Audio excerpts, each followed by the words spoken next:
ब्रह्मचारी का मतलब ही होता है स्त्री की छाया से दूर हो, चाहे माँ हो, चाहे बहन हो, चाहे भाई हो, चाहे किसी की लुगाई हो, उसको टच नहीं कर सकते। कास्ट की स्त्री का भी स्पर्श कर गया तो ब्रह्मचारी नहीं रह जाता, याद रखना।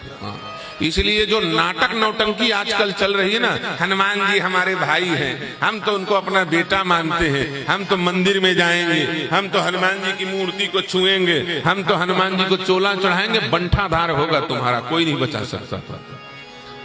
तुमको पढ़ना तो हनुमान चालीसा दूर से खड़े होके पढ़ लो, हनुमान जी को छुओगे तो मरोगे, बचोगे नहीं, क्योंकि उन्होंने एक व्रत लिया हुआ है और किसी के व्रत को अनावश्यक अपने भाव के प्रभाव में लाकर के खंडित करना ये महापाप है। हनुमान जी की मूर्ति को यदि किसी स्त्री की छाया पड़ जाए तो हनुमान जी 6 महीना के लिए उस प्राण प्रतिष्ठित मूर्ति को छोड़ के भाग जाते हैं, उसमें नहीं आते। सोचो, और जिस मूर्ति को स्त्री छू ले, हनुमान जी सदा सदा के लिए उस मूर्ति का परित्याग कर देते हैं, फिर दोबारा लौटते नहीं। ये सिद्धांत है, ध्यान से सुन लेना। इसलिए जबरदस्ती की मुसरियाई मत करना, उनका मारा पानी नहीं मांगता।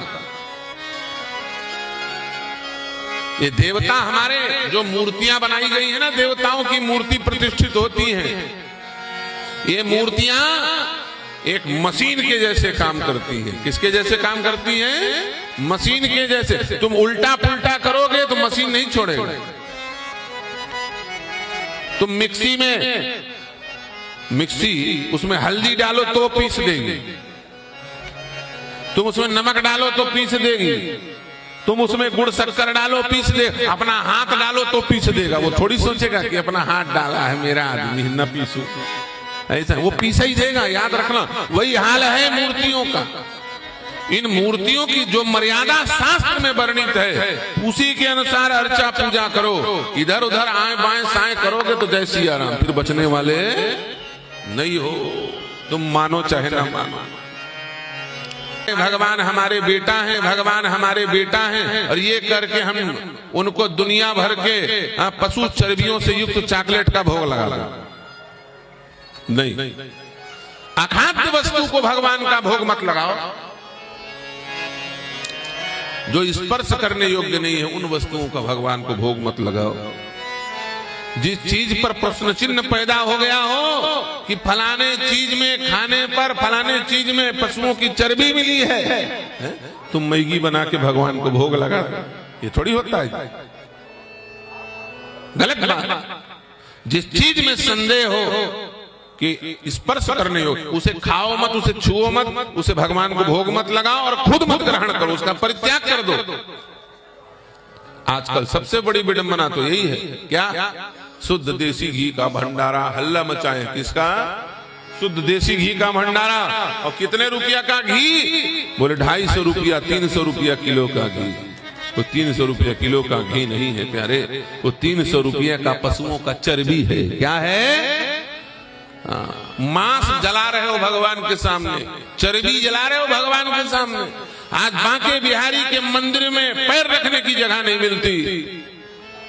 जितने समय जाओ उतने समय लोग वहां गाते हैं गोविंद जय जय गोपाल जय जय, गोविंद जय जय गोपाल जय जय। लेकिन भगवान सुनते नहीं। क्यों नहीं सुनते जानते? उनकी आवाज, तुम्हारी आवाज उन तक पहुंच नहीं पाती। तुम बांके बिहारी के मंदिर में जाते हो, ओम जय जगदीश हरे आरती करते हो, बांके बिहारी तेरी आरती गाऊं, भगवान तुम्हारी आरती नहीं सुन पाते। क्यों? क्योंकि तुम्हारी आरती से ज्यादा तेज ध्वनि में गौ माता आर्तनाद करके चिल्लाती है और कहती है, हे बांके बिहारी, ये जो तेरा भक्त बन करके आया है ना, इसने अपने घर में 4-4 कुत्ते रखने के चक्कर में मुझे घर से बाहर निकाल दिया। मैं रोड में भटक रही हूँ। अब मुझे कसाईयों ने ले जा करके बूचड़ खाने में गर्म पानी से नहला करके भाप में उबाल कर करके मेरा गला काटा है, मेरा खून पी गया है, मेरी हड्डी बेच डाले हैं, मेरी खाल उधेड़ डाली है, मेरे मांस का ये लोगों ने न जाने कितने व्यापार बना करके अलग अलग प्रकार से आइटम बना करके खिलाया है लोगों को। इसी दुष्ट के कारण तेरी गैया मैया मारी गई है गोपाल, और याद तेरे सामने आके बगुला भक्ति बांके बिहारी तेरी आरती गाऊंगा। मैं तड़प तड़प के चिल्ला रही थी, कोई बात नहीं, मैं तेरे घर में रहूंगी, मेरा दूध सूख गया है, मेरे दूध भर के पीछे मुझे मत छोड़। मेरे गौमूत्र में इतना गुण है कि मैं तेरी सारी बीमारी समाप्त कर सकती हूँ। मेरे गोबर में इतना गुण है कि मैं धरती को उर्वरक बना सकती हूँ। फिर भी इस दुष्ट ने मुझे घर से बाहर निकाल दिया। पहुँचती है, इसलिए बांके बिहारी अपनी मैया की बात सुने कि कसैया की बात सुने। गाय को बेचने वाला, गाय को घर से बाहर निकाल देने वाला वो हिंदू नहीं, वही कसाई है। याद रखना, गौ हत्या करने वाले को वो अपराध नहीं मिलेगा जो अपराध, जो पाप गाय को घर से बाहर निकालने वाले को है। क्योंकि जब तुमने गाय को बाहर निकाला तब ना ये राक्षस लोगों ने गाय को काटा, और आखिर में तुम ही उसे खरीद के खा रहे हो। गाय की चर्बी घी के नाम पर हवन कर रहे हैं, गाय की चर्बी घी के नाम पर दीपक जलाया जा रहा है, लड्डू बना करके तिरुपति बालाजी में खिला दिया गया सब पूरे विश्व। पशुओं की चर्बी, ये सब हुआ क्यों? तुमने अपनी माँ को छोड़ा, गौ माता को छोड़ा। अरे तुम्हारी माँ 1 साल तुमको दूध पिलाई, 99 साल दूध पिलाने वाली गैया मैया है, तुमने उसको निकाल दिया। किसी भी स्थिति में गौ सेवा करो। अपने घर में गाय नहीं रख सकते बड़े बड़े कॉलोनी में, ये असुर लोग हैं जो ऐसा कानून बनाए हैं। कोई बात नहीं, तुम गौशाला में गौ की सेवा करो, जहां गायें रखी जा रही हो, जहां गायों की निष्ठा पूर्वक, वहां एक गाय को गोद लो, एक गौवंश को भोजन देने का प्रयास करो। सनातनी को नष्ट करने के लिए किसी और शक्ति की आवश्यकता नहीं। हिंदू स्वयं अपना शत्रु बन गया है और अपना ही विनाश कर रहा है। इसलिए भैया, किसी के कहने पर हनुमान जी से जाकर के मंदिर में न घुस जाना, जाकर के जबरदस्ती चोला मत चढ़ा देना, वरना बंठाधार हो जाएगा। हम अपने स्वयं के प्रत्यक्ष प्रमाण में बताता हूं। मुझे मेरे गुरुदेव ने आदेश दिया था, जिनसे मैंने खड़ाक्षर मंत्र की दीक्षा ली थी, उनसे मैंने जब मैंने कहा कि मैं घर छोड़ के निकलना चाहता हूं, तो उन्होंने कहा एक काम करो, 108 बार बजरंगबली को रामचरितमानस सुनाओ। कितने बार? 108 आवृत्ति रामायण सुनाओ। जिस दिन सुना लोगे संपुट लगा करके, अब प्रभु कृपा करो यही भांति, सब तजी भजन करो दिन राती, मोर सुधार सो सभांति, जास कृपा नहीं कृपा अगाती। संपुट लगा करके पढ़ो। जिस दिन तुम 108 बार सुना लोगे और घर नहीं जाओगे, उस दिन मैं मान लूंगा कि तुम बैरागी बनने की योग्य हो। 108 बार हमने 11 महीने में हनुमान जी को रामचरितमानस सुनाया उसी मंदिर में, अपनी जन्मभूमि। जब सुना लिए तब गुरुदेव ने घर से बोले, हाँ चलो अब बाबाओं की टोली में शामिल हो जाओ। उसी बीच में एक महिला जो है, जिस मंदिर में हनुमान जी को मैं रामचरितमानस सुनाता था, वो अंदर घुस आती थी मंदिर के अंदर। मैंने कहा चौखट से बाहर चली जाओ, मत आओ अंदर, अंदर मत आओ।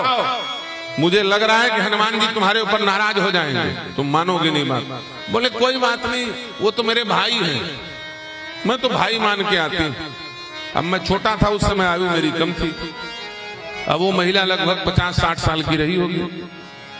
मेरे भाई हैं। मैंने कहा देख, फालतू चक्कर में मत पड़, इनके सामने कोई नहीं टिकता, उठपुटांग काम करोगे किसी को नहीं छोड़ने वाले। सबसे खतरनाक देवता हनुमान जी महाराज हैं। 19-20 करोगे निपट जाओगे, कोई बचाने वाला नहीं मिलेगा। आपन तेज समारोह आपे, वो जोश में रहते हैं। क्यों? उनके जिह्वा में सदैव अग्नि का वास है। रकारो अनलो बीजम मकारो भानु, रकारो अनलो बीजम अकारो भानु बीजश्च द्वैशास्त्र प्रकाशकम मकारो चंद्र बीजश्च पीयूषम रसवर्धनम। अग्नि और सूर्य का तेज हनुमान जी के जिह्वा में रहता है, नेत्र में रहता है। उनके सामने जाओगे तो ऐसे हाथ कान करके मच्छर जैसे थोड़ी देखेंगे तुम्हारे तरफ। हनुमान जी के सामने जब जाओगे तो हनुमान जी ऐसे जोश में मिलेंगे, उनके रोम रोम खड़े रहते हैं। क्यों? 24 घंटे राम रसायन पीने वाले बजरंगबली, वो जोश में रहते हैं। राम रसायन तुम्हारे पास, राम नाम का अमृत उनके शरीर से झड़ रहा है, उनके रोम 24 घंटा खड़े रहते हैं। वो शांत मुद्रा में नहीं रहते, वो उग्र मुद्रा में रहते हैं, वो जोश में रहते हैं। थोड़ा भी हरकत हुआ तो नाश करके धर, डिस्टरबेंस नहीं। उनके सामने जाओ तो चिल्लाते हुए जाओ, चुपचाप मत जाना। हनुमान जी के पास जाओ तो चिल्लाते हुए जाओ, सीताराम सीताराम, तो बच जाओगे। और चुपचाप कहीं गए, अब वो थोड़ा सा भी मचल गए तो भूंज डालेंगे, मत जाओगे, बचोगे। जैसे कोई व्यक्ति ध्यान में बैठा हो और अचानक कुछ अगल बगल से सरसराहट तो हड़बड़ा के देखेगा, और उस समय कुछ हरकत कर डाले तो जैसे आराम नहीं हो जाओ। तो महावीर विक्रम बजरंगी है, बल के समुद्र है, लबालब बल भरा हुआ है, सर्व समर्थ बजरंगबली है, राम नाम में मदमस्त है। और तुम बिना बोले गुमसुम चले गए चुपचाप, और थोड़ा बहुत ऐसे हाथ इधर उधर कर दे तो तुम सत्यानाश न हो जाओ। इसलिए जोड़ जोड़ से, इसलिए अखाड़े के नागा चिल्लाते हुए जाते हैं। साधुओं का ये साधु जोड़ जोड़ से चिल्लाते हैं, क्या बोलते हैं? संत बड़े परमार्थी वेश धरे अद्भुत, राम नाम के गोला छूटे भाग जाए जमदूत, श्री सीताराम नाम भगवान की जय। साधु लोग चिल्लाते हैं सीताराम सीताराम, राम नाम की गर्जना करते हैं। क्यों? हनुमान जी सावधान हो जाए, हमारे पार्टी का आदमी आ रहा है ना, वो कहीं अचानक कहीं हड़बड़ा गए हनुमान जी, इधर उधर देख गए तो पता चला जिसको देखे उसी का बंटाधार हो जाए। बहुत संभल के जाओ। पावर हाउस है ना, पावर हाउस में रहने वाला भी जब पावर हाउस का स्विच ऊपर नीचे करता है ना, दुनिया भर की सिक्योरिटी लेके जाता है। बजरंगबली वो कोई साधारण नहीं, वो शक्ति पुंज है। मैंने मना किया कि मत जाओ तुम इसके अंदर, वो नहीं मानी। मेरा भाई है, मैंने कहा देखो मैं तो रामचरितमानस सुना रहा हूं, वो बैठ के सुन रहे हैं। इस मूर्ति में पहले थे कि मैं नहीं जानता, लेकिन मैं जब से बैठा हूं मैं ये जानता हूं कि इस मूर्ति में दिव्य तेज आ गया है। पहले मैं हकलाता था, जैसे कोई हकलाते हैं ना, हकला बाबा बाबा आ आ आ आ ऐसा करते हैं ना, कई लोग बोलते समय हकलाते हैं। मैं हकलाता था, ईमानदारी की बात बता रहा हूं। 10 बार रामायण सुनाया, केवल 10 बार हनुमान जी को। मेरा हकलाना बंद हो गया, शब्द प्रस्फुटित होने लग गए, ऐसे चट चट आवाज निकलने लगी। 10 बार मुझे चश्मा लगा हुआ था, 30 बार हनुमान जी को रामचरितमानस सुनाया। डॉक्टर के पास गया कि मेरे चश्मा का नंबर बढ़ गया है क्या? डॉक्टर ने कहा कि तुम्हारा तो चश्मा ही नहीं लगा, चश्मा उतर गया, आज तक चश्मा नहीं लगा मेरा। ये प्रत्यक्ष प्रमाण। मैंने कहा इस मूर्ति के पास तुम मत जाओ, तुम्हें नुकसान होगा। वो नहीं मानी, नहीं मानी। 3 महीने के अंदर जवान लड़का मर गया, एक ही लड़का।